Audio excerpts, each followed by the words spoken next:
Queridos, então vamos lá, né? Oi, Júlia. Então, seguinte, eu quero todo mundo com a apostila 2 aberta na página 26, que foi onde a gente parou a correção dos exercícios, tá? Lembrando, as respostas dos exercícios da página 25 e o primeiro exercício da página 26 eu já deixei disponível lá no blog, tá? Junto com o link Professora, da gravação. Oi. que página é mesmo? Página 26. Eu vou deixar aqui no chat, tá? Eu vou, inclusive, agora compartilhar minha tela com vocês, para todo mundo ver cada um dos exercícios que eu vou comentar, tá bom? Todo mundo vendo a minha tela? Sim. Sim, eu tô. Ótimo. Então, vamos lá, né? Sim. A gente, na sexta-feira, na terça-feira, a gente parou bem nesse exercício de escala. Eu retomei, então, como é que a gente realiza o cálculo de escala. Vamos lembrar que todo mapa, para ser considerado como mapa, ele tem que seguir algumas normas técnicas, que no caso é ter título, é ter legenda, é ter orientação, que é a rosa dos ventos, assim como também ter escala e fonte. Ó, todo mapa, se você olhar, vai ter fonte. Bom, mas a escala, o que a escala mostra para a gente? Ela mostra quantas vezes um espaço foi diminuído para ser representado. E aí a escala sempre mantém uma proporção matemática em relação à realidade, onde 1 centímetro da escala equivalerão a x centímetros, ou x metros, ou x quilômetros da realidade. E aí a escala sempre fala para mim a informação que ela está trazendo. Como, por exemplo, aqui, ó. A gente tem uma escala gráfica, como eu já expliquei lá atrás para vocês, existem duas maneiras da escala apresentar a informação. E aqui é o espaço de 1 centímetro. Se você pegar uma régua e medir na sua casa, vai ter 1 centímetro. Tá, 1 centímetro neste mapa equivale em quantos da realidade? Na verdade, equivale a 410 quilômetros. Como é que eu sei isso? A própria escala está me falando. Então, a escala, ela é tua amiga, ela sempre vai te mostrar a informação que ela está trazendo. E aí a gente comentou que para poder descobrir a distância na realidade entre dois lugares, a partir desse mapa, basta você medir com uma régua quantos centímetros tem de uma área a outra, e com base nesse cálculo você consegue descobrir quantos de distância existe na realidade. Então vamos lá, é muito simples. Se 1 centímetro nesse mapa equivale a 410 quilômetros, né? Por exemplo, 2 centímetros equivale em quanto? Aí você calcula 410 vezes 2. 410 vezes 2 vai dar o mesmo que 820 quilômetros. Eu estou dando um exemplo, porque os valores mesmos, o valor de centímetros entre uma área e outra, de acordo com o que o exercício pede, assim como a distância na realidade, eu passei para vocês na terça-feira. Além de ter passado, além de comentado aqui com vocês, eu também deixei disponível lá no blog. Então, se você ainda tem dúvida, alguma coisa você não lembra, entra lá na post de terça-feira que você vai ver os resultados todos bonitinhos e aí você confere com os seus, tá? Os meus, como eu tinha dito para vocês, eu fiz de forma bem precisa, mas vocês podem ter feito um valor aproximado. Por exemplo, tiveram alguns exercícios que a distância de uma área a outra no mapa, vou dar um exemplo, de Manaus a Boa Vista, ó, Manaus está aqui e Boa Vista está aqui, que é a capital de Roraima. A distância precisa deu de 1,6 centímetros. Mas pode ser que você tenha feito 1,5. 1,5 vai dar um valor muito próximo do meu, que é 656 quilômetros. E aí não está errado, tá? É que você arredondou, mas o meu está um pouquinho mais preciso, e aí então você vai conferindo, né, um por um e tal. Todo mundo entendeu a escala? Pelo menos na terça-feira eu gastei bastante tempo nesse exercício para me certificar de que todo mundo entendeu como que por meio da escala a gente consegue descobrir a distância na realidade entre duas áreas. Tudo bem até aqui? Sim. Ótimo, então vamos lá. Eu não vou voltar nesse exercício, então eu vou continuar a partir do exercício 1 aqui da página 26. Então, ele fala o seguinte, ó, com base no mapa do Brasil, ou melhor, com base no mapa Brasil, grandes regiões, da atividade 4, que é esse aqui, assinale a resposta correta para cada uma das frases. Então, a gente vai comparar. Esse é o exercício que vai treinar em você comparação. Cada exercício, ele pressupõe um desenvolvimento de uma habilidade. Então, aqui você vai utilizar a comparação. Ele fala, Rio Branco, que é a capital do Acre, está mais próxima de Porto Velho ou de Manaus? Vamos ver, então? Então, aqui, Rio Branco, capital do Acre, ele pergunta, está mais próximo de Porto Velho ou de Manaus? Pessoal, só de bater o olho dá para saber que é de Porto Velho, que é a capital de Rondônia. Então, você vai assinalar Porto Velho, coloca um xizinho aí, né? Que, na verdade, você já deve ter colocado, e é só, então, né, para confirmar a resposta correta. Pode falar, Pepe. Tá explicando o que é para fazer e depois a gente vai fazer, tipo, aqui na sua casa? É que assim, Pepe, lembra que já era para vocês terem feito esse exercício, é que você, por um acaso, não fez. Mas eu passei ele na terça-feira da semana passada para ser feito. Eu só estou corrigindo os exercícios, porque já era para você ter feito. Tanto é que eu imagino que a turma toda já tenha feito, certo? Tá. Então, por isso que eu estou corrigindo, para ficar bem claro, porque é normal, às vezes, quando a gente está fazendo os exercícios, a gente se deparar com alguma dúvida, algo da matéria que não ficou tão claro. Então, por isso mesmo que eu estou corrigindo, para que nenhuma dúvida fique, mas para você conferir as respostas, elas ficarão disponíveis lá no blog depois, tá bom? Tá. Então, vamos lá, continuando. Letra B. Macapá, que é a capital do Amapá, está mais distante, ó, mais distante, não mais próximo agora, mais distante de Belém, que é a capital do Pará, ou Boa Vista, que é a capital de Roraima? Vamos ver? Macapá está aqui. Macapá está mais distante de Belém, que é a capital do Pará, que está aqui, ó, ou de Boa Vista, que é a capital de Roraima. Só de bater o olho dá para saber que está mais distante, porque é isso que ele pergunta, né, da capital de Roraima, que é Boa Vista. Então, você coloca um xizinho aqui também. E aí ele fala, Goiânia, que é a capital de Goiás, está mais próxima de Campo Grande, que é a capital do Mato Grosso, ou Belo Horizonte, que é a capital de Minas Gerais. Vamos ver. Então, Goiânia está aqui. Todo mundo vendo? Aí ele pergunta, está mais próximo, Goiânia está mais próximo de Campo Grande, que é a capital do Mato Grosso, desculpa, Mato Grosso do Sul, eu acabei sem querer esquecendo do Sul. Mato Grosso do Sul ou de Belo Horizonte? Bom, está mais próximo de Belo Horizonte do que de Campo Grande. Então, você coloca um xizinho aí também. Todo mundo entendeu? Esse exercício ele é bem simples, mas ele ajuda a gente a ter uma noção aí de distância, né? Entre as capitais de alguns estados do Brasil. Ficou claro até aqui, galera? Sim? Sim. Então tá. Vamos continuar agora. Todo mundo para a página 27. Vamos lá.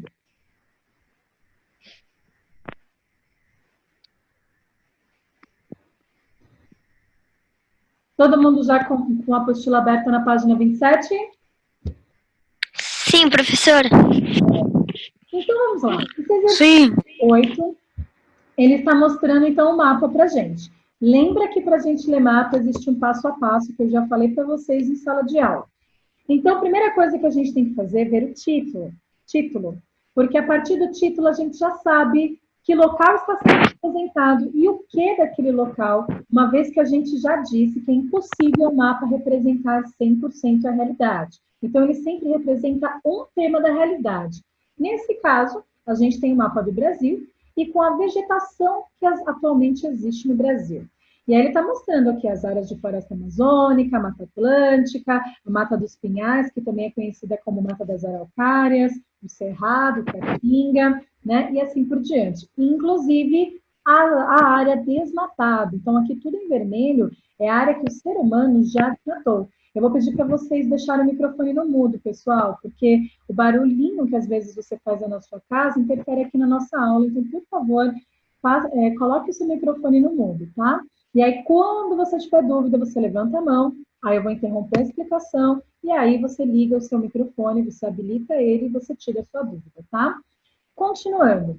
Então, aqui é o mapa de vegetação do Brasil, e aí, então, ele pergunta na letra A, que tipo de representação cartográfica é essa? Bom, isso daqui é um mapa, como a gente já sabe.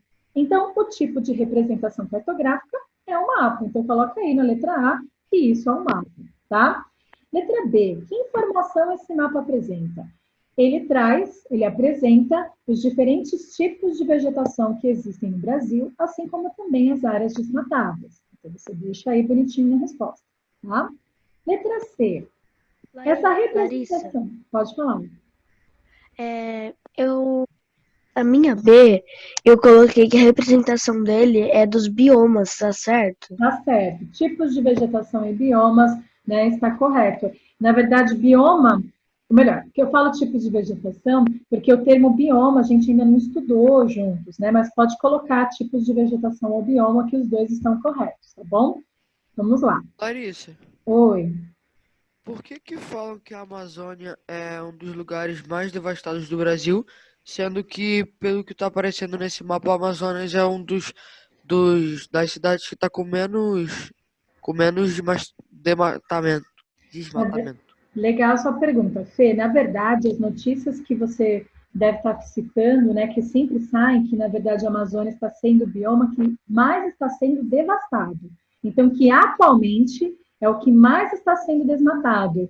Isso não quer dizer que seja o bioma que já foi mais desmatado, deu para entender? Que é o seguinte, ó, se a gente pensar em biomas que já foram muito desmatados, a Mata Atlântica, ela é o bioma mais desmatado. Olha só, a gente não tem quase nada de Mata Atlântica. Caatinga, várias áreas desmatadas. Aqui também seria a área de Mata Atlântica, ó. Quase completamente desmatado, tem muito pouco. A gente tem aqui muito desmatamento no Cerrado.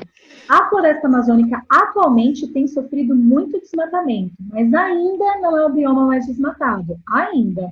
Só que se continuar sendo desmatado na velocidade que tem acontecido, é questão de tempo para ela praticamente desaparecer, tal como aconteceu com a Mata Atlântica. Então, deu para entender a diferença? Ela não é o bioma mais desmatado, mas tem sido o bioma que mais tem sofrido desmatamento atualmente. Ficou claro, Fê? Tá, obrigado. Imagina. Vamos lá, continuando. Professora, Oi. eu não estou encontrando a Mata Atlântica nesse mapa. Pois Tá é, aí. a Mata Atlântica está aqui, ó. Tá tão pequenininha. Pois é. Não, e detalhe, olha aqui, ó. Tá vendo esse pontinho verde? Isso aqui é um resquício de Mata Atlântica. A gente fala que, na verdade, a Mata Atlântica ela não é mais um bioma contínuo. Ela não é mais uma grande área de vegetação. A gente tem resquícios, ou seja, aquilo que sobrou da Mata Atlântica. Por isso é tão importante a gente preservá-la. Por isso é tão importante ter áreas de reserva, parques naturais que preservem o que sobrou da Mata Atlântica, porque ela já foi o bioma mais desmatado. E tem uma explicação histórica para isso. Está vendo que ela fica bem na região aqui do litoral, a Mata Atlântica? Aqui foi o primeiro lugar que os portugueses começaram a colonizar o Brasil. Então, foi o primeiro lugar que começou a sofrer o desmatamento por conta da colonização. Não é à toa que aqui também sofreu mais desenvolvimento econômico, então a maior quantidade de cidades, de comércio, de indústrias também estão aqui. E aí, por isso, foi o bioma que mais sofreu desmatamento, por conta de todo esse processo. Tudo bem?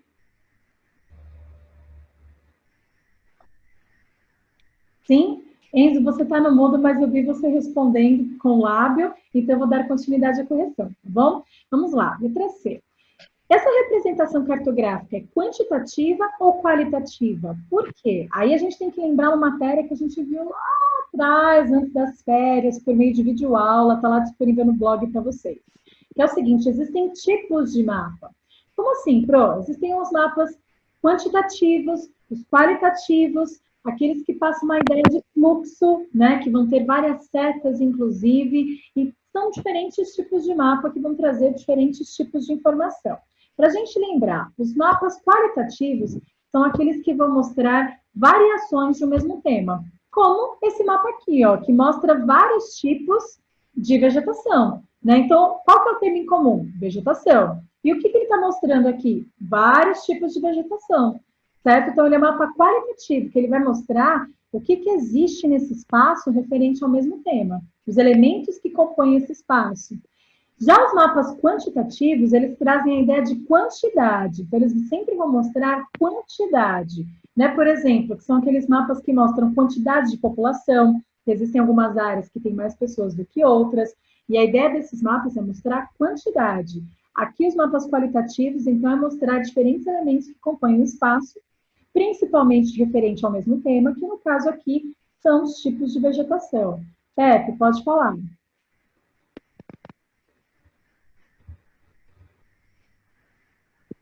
Não, é que eu achava que era quantitativo, porque tipo, tava mostrando a quantidade de desmatamento, essas coisas que tem nelas, mas aí eu percebi que não era, aí eu tirei de levantar a mão. Entendi. Pepe e turma, para não ficar dúvida, os quantitativos vão vir valores. Toda vez que você vê um mapa quantitativo, na legenda vão ter valores. Já os mapas qualitativos, eles não trazem a ideia de valores, certo? Então, é isso, para ficar bem claro. Você ficou na dúvida, é quantitativo ou qualitativo? Quantitativo sempre vai dar a ideia de valores, né? Sempre vão aparecer aqui na legenda valores numéricos, tá bom? Bom, então aqui você já sabe que é um mapa qualitativo, porque ele mostra diferentes elementos que compõem o espaço, que no caso são os diferentes tipos de vegetação que formam o Brasil. E, por último, a letra D. Qual é a função das cores apresentadas na legenda do mapa? Exatamente apresentar a área onde existe cada um desses tipos de vegetação. Por exemplo, ao bater o olho aqui, eu já sei que o verde representa as áreas de floresta amazônica. Já, esse verde mais claro que a gente falou que está tão difícil de ver no mapa, a Mata Atlântica, assim como também aqui as áreas em amarelo, a Caatinga, aqui esse amarelo mais forte, né? Área de campos e assim por diante. Então, cada cor está representando um tipo de vegetação diferente. A função, então, dessas várias cores é mostrar exatamente isso, tá bom? Bom, agora eu peço para todo mundo ir para a página 28, para a gente continuar a nossa correção, lembrando que o link da nossa gravação, desculpa, o link da gravação desta aula, junto com as respostas dos exercícios, ficarão mais tarde disponíveis lá no blog de Geografia. Exercício de número 9. Esse exercício ele é bem tranquilo, né? O exercício 9, então, ele vai falar, melhor, ele vai pedir para você apontar o que é cada elemento do mapa, tá? Então, o que é isso aqui? O que é isso aqui? O que é isso aqui? O que é... Peraí, aqui, ó, são duas coisas, né? O que é isso aqui e isso aqui? Então, vamos lá. Alguém levantou a mão?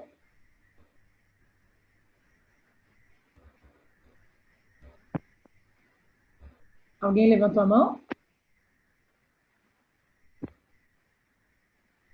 Eu posso falar. Não. Então, na verdade, se ninguém levantou a mão, que aqui para mim apareceu algum indicador, né, de alguém querendo falar, mas então tá bom, continuando. Seguinte, isso daqui a gente já sabe que é o título. Então, a sua resposta, nessa partezinha, nesse campo, tem que estar presente a palavra título, porque isso é o título do mapa. Lembrando que o título mostra qual local do mundo está sendo representado, nesse caso, o mundo todo, e o que desse mundo? Continentes e oceanos. Poderiam ser outras coisas? Poderiam. Nós temos vários tipos de mapas diferentes. Mas, nesse caso, né, são os continentes e oceanos. Seguindo, aqui nós temos a legenda, né? Então, aqui nesse campo, por favor, deixe o microfone no mudo. Na resposta da sua apostila tem que estar a palavra legenda, tá? Terceiro, aqui, ó, isso aqui, como a gente acabou de falar em relação ao exercício da página 26, é a escala do mapa.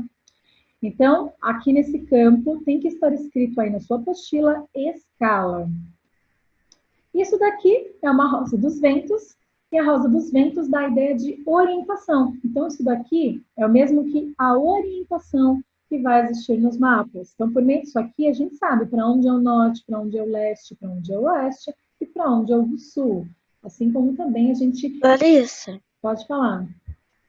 o que é aqui do lado da legenda é para escrever fonte? Isso, no caso embaixo, né? Isso aqui. Isso mesmo, que aí é o próximo que eu vou falar. Então, aqui, por último, e não menos importante, né? A gente tem aqui, então, a fonte, que é o quê?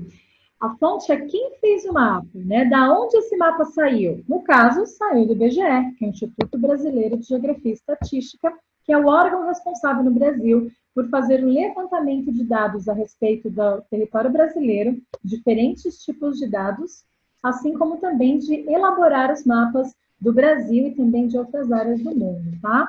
Então, a gente tem aqui a fonte, ou seja, o local de onde esse mapa saiu. Então, confere tudo bonitinho aí e vamos seguir para a próxima. Ô, Larissa, Bem, Antigamente, os navegadores usavam bússola para se guiar, não usavam? Sim. Como que, quando eles se mexiam, a bússola continuava apontando para o norte se ele mudou a direção? A bússola sempre aponta para o norte. Então, assim, por mais que eles estivessem se deslocando no espaço, eles sempre sabiam para onde que era o norte, para onde que era o leste, porque isso não muda. Por exemplo, ó, se você tiver uma bússola na sua casa e você baixar, não sei se você tem o iPhone, mas o iPhone geralmente tem uma bússola, ou você pode baixar um aplicativo de bússola. E aí, se você andar na sua casa, independente de onde você andar, ele vai estar mostrando para onde você está indo, para leste, para o oeste, para o norte, para o sul, mas o norte não muda nesse sentido. Deu para entender? Então, assim, por mais que você se movimente no espaço, a bússola ela vai acompanhando para onde que é o norte, para onde que é o leste, para onde que é o oeste, vai apontando isso para você. Deu para entender? Uhum. E, por exemplo, para ficar bem claro, conforme os navegadores saem aqui de Portugal e Espanha para vir em direção, né, à costa leste do Brasil, eles iam seguindo sentido leste, a bússola ia mudando junto, conforme eles estavam se deslocando, mas aí é o seguinte, apontava que eles estavam seguindo para o leste, mas aí o norte continua sendo apontado de forma correta, o oeste também e o sul também, tá bom? Beleza? Beleza, obrigado. Imagina, vamos lá. Exercício 10. Quais são as principais diferenças entre um mapa e um croquis? E isso a gente já acabou discutindo lá no exercício da página 25. Um mapa é uma representação do espaço que tem que seguir algumas normas técnicas. Ou seja, todo mapa tem que ter alguns elementos, tais como título, legenda, escala, orientação e fonte, que foi o que a gente acabou de falar. Já os croquis, eles são representações do espaço que não precisam seguir essas normas técnicas, ou seja, eles são meros desenhos do espaço. Então, eles não têm que ter esses elementos tais como os mapas têm que ter. Deu para entender? Larissa, Oi. eu coloquei assim: os mapas têm que seguir regras gramaticais certas para eles e os croquis não precisam seguir essas regras. Você falou regras do quê? Regras gramaticais. Gramaticais não, cartográficas. Arruma aí, tá? E lembra que a ciência que faz os mapas é a cartografia. Então, ela que define quais são as regras que todo mapa vai ter que ter, ou melhor, que vai ter que seguir para ser chamado de mapa, tá bom? Eu sempre me confundo com a gramatical e a cartográfica. Não, mas gramatical é português, cartografia é mapa. É a ciência que pensa em como melhor elaborar mapas, tá bom? Mas é normal a confusão, porque acho que a sonoridade é muito parecida, tá? Mas aí você só apaga e arruma aí. Bom, querido, Obrigada. imagina, aí a gente chega aqui no caça-palavras, eu não sei vocês, mas eu adoro caça-palavras, nossa, adoro, sempre gostei, e esse caça-palavras, ele tá bem tranquilo, né, tá bem fácil da gente achar as palavras. Depois eu vou deixar lá no blog, tá? Mas aqui dá pra gente já apontar algumas palavras, ó, cartografia tá aqui, ó, cartografia. Croquis, a palavra croquis está aqui, nesse conjunto de letras. Escala. Bom, deixa eu dar uma olhadinha aqui. Escala está aqui, olha só. Escala, certo? Fonte está aqui.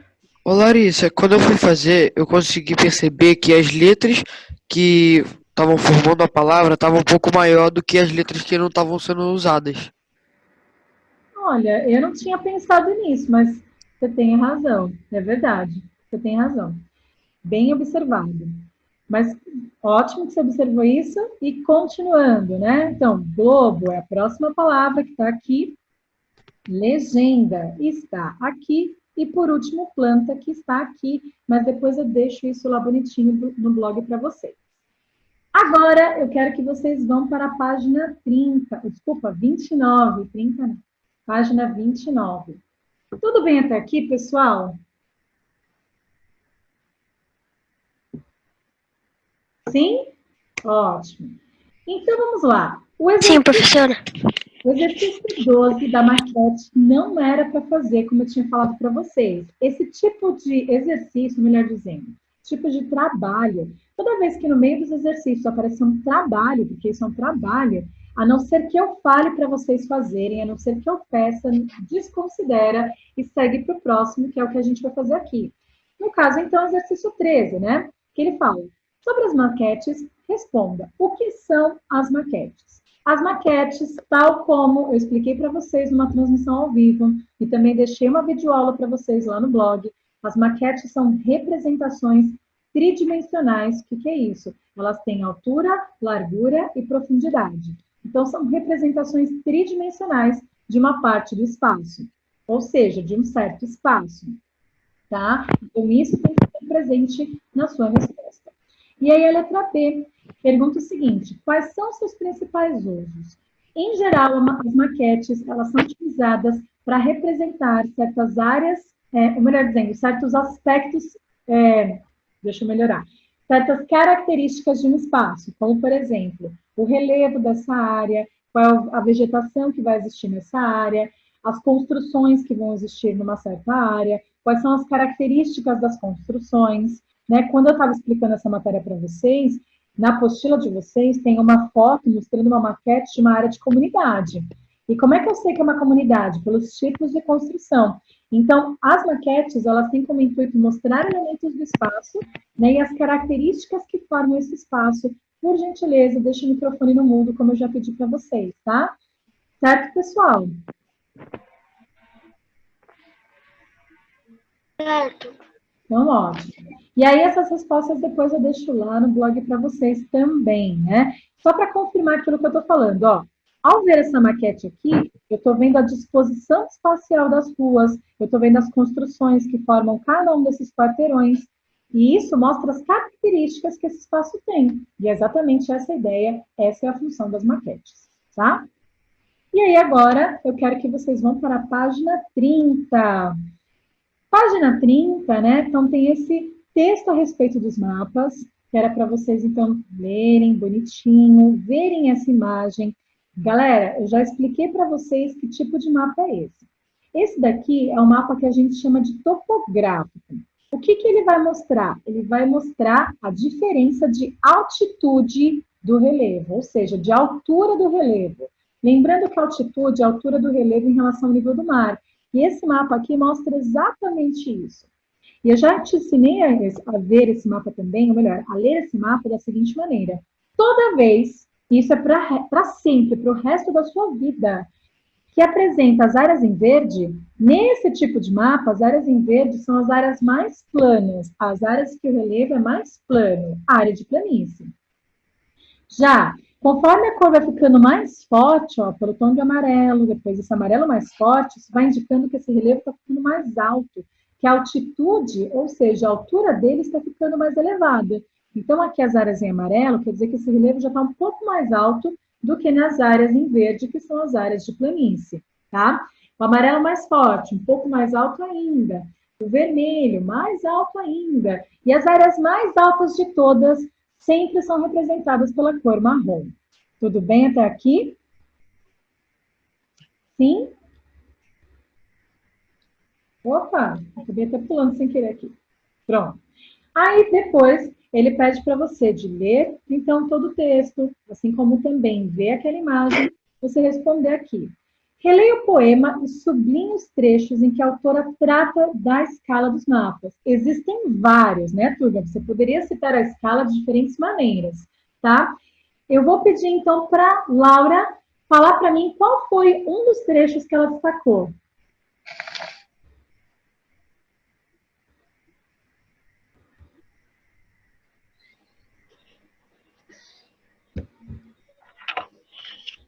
Professora, Oi? eu fiquei com dúvida. Ah, você ficou com dúvida? Quem destacou um trecho que pode compartilhar com a gente?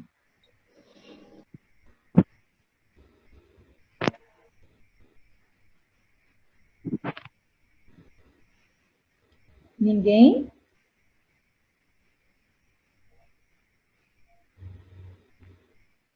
Vamos fazer o seguinte, então? Vamos ler aqui? Opa, sem querer eu fui para... Vamos ler juntos, porque então, já que vocês ficaram com dúvida, vamos identificar juntos aqui no texto onde que a gente consegue identificar a ideia de escala, tá? Então, vamos lá. Mapa. plano como a mesa na qual está colocado. Debaixo dele nada se move, nem busca vazão. Sobre ele, meu hálito humano não cria vórtices de ar.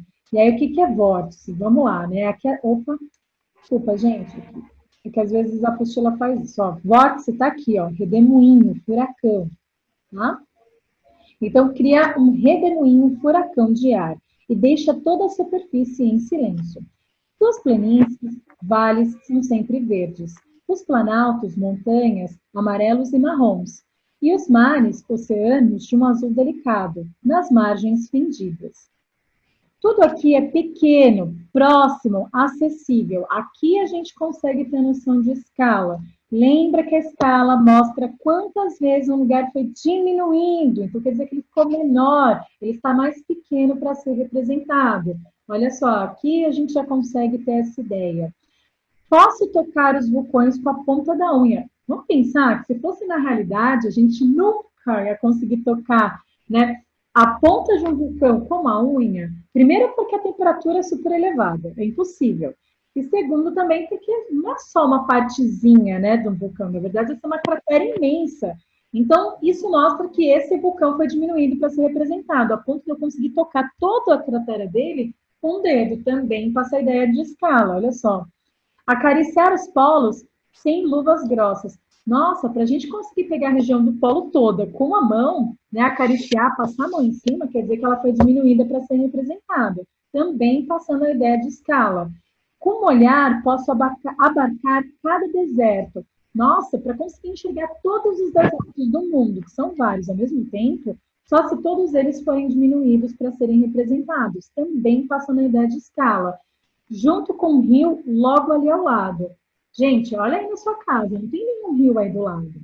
Mas por meio de um mapa, muitas vezes bem próximo de você, vários rios são representados. Também passando a ideia de escala, que o lugar foi diminuído para ser representado. Então, aqui são alguns exemplos que você pode colocar aí como resposta do exercício 1. Continuando a leitura.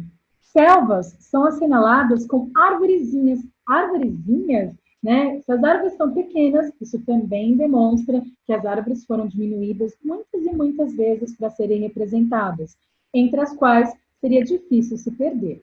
No Ocidente e Oriente, lembrando que Ocidente é o mesmo que Oeste, e Oriente é o mesmo que Leste. Acima e abaixo do Equador, ou seja, norte e a sul do Equador, assentou-se um manso silêncio. Pontinhos pretos significam que ali vivem pessoas. Por quê? Galera, eu falei para vocês que muitas vezes, na hora de diminuir o espaço para poder representá-lo no mapa, a gente diminui tantos lugares que várias cidades, que tem milhões de pessoas morando, se transformam em pontos nessa representação. Isso eu expliquei para vocês por meio de uma videoaula lá atrás, antes das férias, inclusive, né?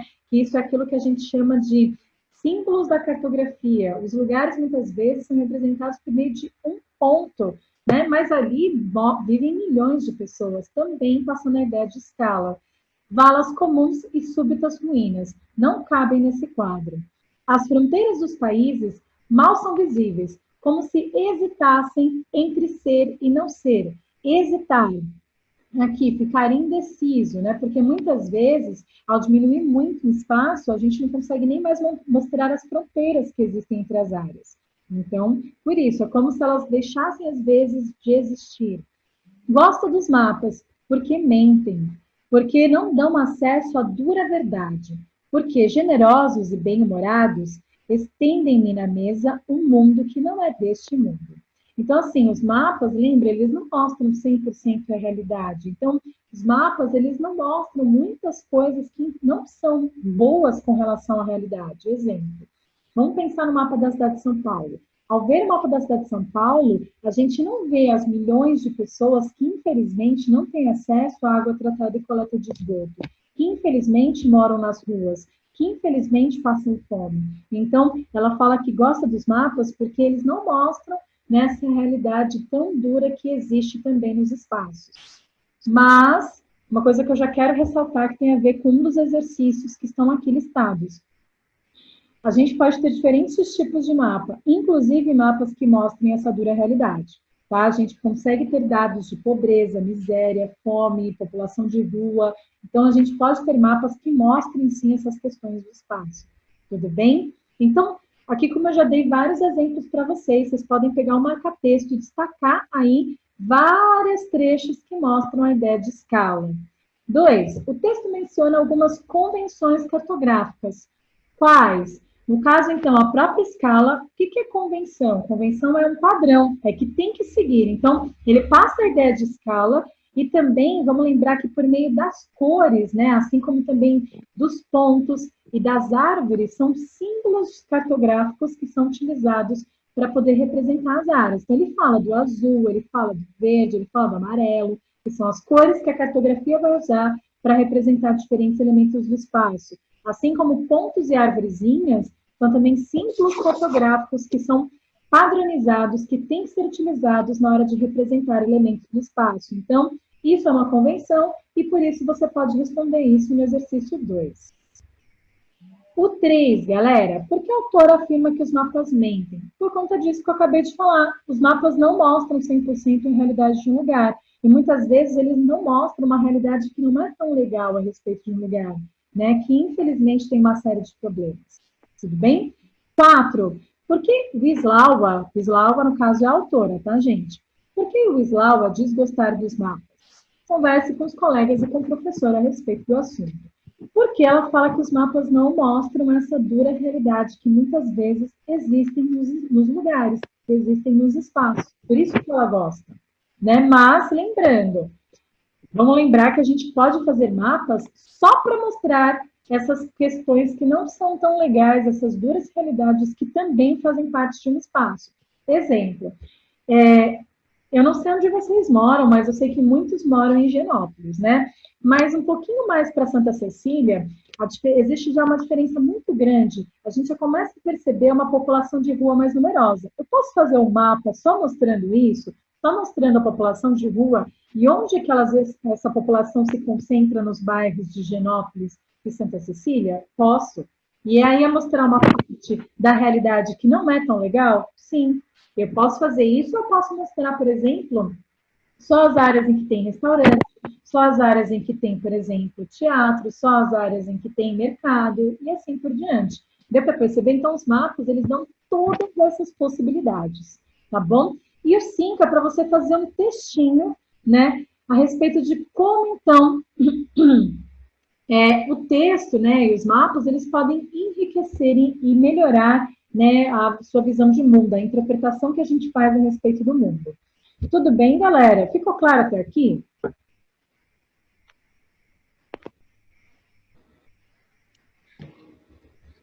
Professora. Oi. Eu tenho uma pergunta. Tinha que fazer o 5? Olha, ele está aí para vocês fazerem, aí faça no caderno, né? Sim, tinha que fazer o 5, faz um textinho, né, a respeito de como que os mapas podem, então, melhorar a nossa visão de mundo e contribuir para isso. Faz um textinho, não precisa ser algo grande, né, gente? Um parágrafo, você já consegue responder isso, tá? Pode falar, Júlia. Ah, eu achei que a Júlia queria falar, que ela se movimentou. Eu achei que ela queria Professora, posso falar? Pode falar, Enzo. Eu fiz o meu texto numa folha de papel, tem problema? Não, não tem. Só deixa junto com a apostila, então, tá? Ah, eu vou ver aqui, ó.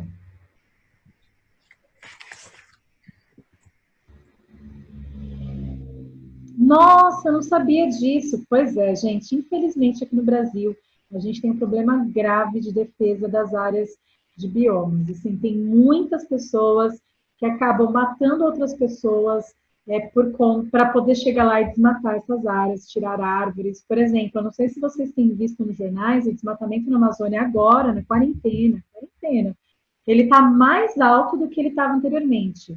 Então, para a gente pensar que, infelizmente, isso existe e que, assim, que triste que essa pessoa morreu, mas foi As pessoas não têm nada para fazer, literalmente. Não é, existe um interesse econômico. Vamos pensar, de onde será que sai toda a madeira que a gente consome? De onde será que sai todo o papel que a gente consome? E é exatamente, tem gente que não pensa que existem, sim, maneiras da gente ter madeira e preservar os biomas. Existem, galera. Mas Para várias pessoas, não. Quanto mais madeira, melhor. Então, vamos desmatar tudo. Infelizmente, tem gente que pensa assim. E aí, isso acaba gerando mortes, conflitos, inclusive com relação a tribos indígenas que vivem nessas áreas. Isso a gente vai estudar mais para frente. Que mora na freguesia do Ó, perto de um... O quê? Eu não entendi, Júlia. Mora perto de um... Perto de um morador de rua que você tinha falado antes. Entendi, agora entendi. Eu também, infelizmente, aqui tem vários, assim, infelizmente no sentido de a gente tem que ajudá-los dentro do que a gente consegue, né, galera? Porque já é uma situação muito complicada, né? Dormir na rua, ainda mais nessa quarentena, passar fome, uma série de problemas aí que infelizmente existe, e por isso, se a gente puder ajudar, melhor, né? A gente tem que fazer a nossa parte. Galera, tudo bem até aqui? Marita, Oi. eles tinham que... Tirou 10 árvores, planta 20. Devia, mas existe... E se eu falar para vocês que existem leis para isso, e que mesmo assim tem gente que não cumpre as leis? É muito complicado, mas depois a gente vai aprendendo e vai discutindo melhor sobre isso. Querido, falta um minutinho para a nossa aula acabar, ou melhor, acabou agora, então eu vou encerrar com vocês, lembrando que mais tarde eu deixo o link dessa gravação, assim como também as respostas dos exercícios para vocês lá no blog. Como sempre, é ótimo ver vocês, e aí eu espero que tudo isso passe logo para a gente poder se ver presencialmente, dar um abraço, que eu estou com saudade de vocês. Tá bom? Galera, um beijo, se cuidem, Tchau. irmãos, bebam água, se alimentem bem. Obrigada pela aula. Tchau. Tchau. Tchau.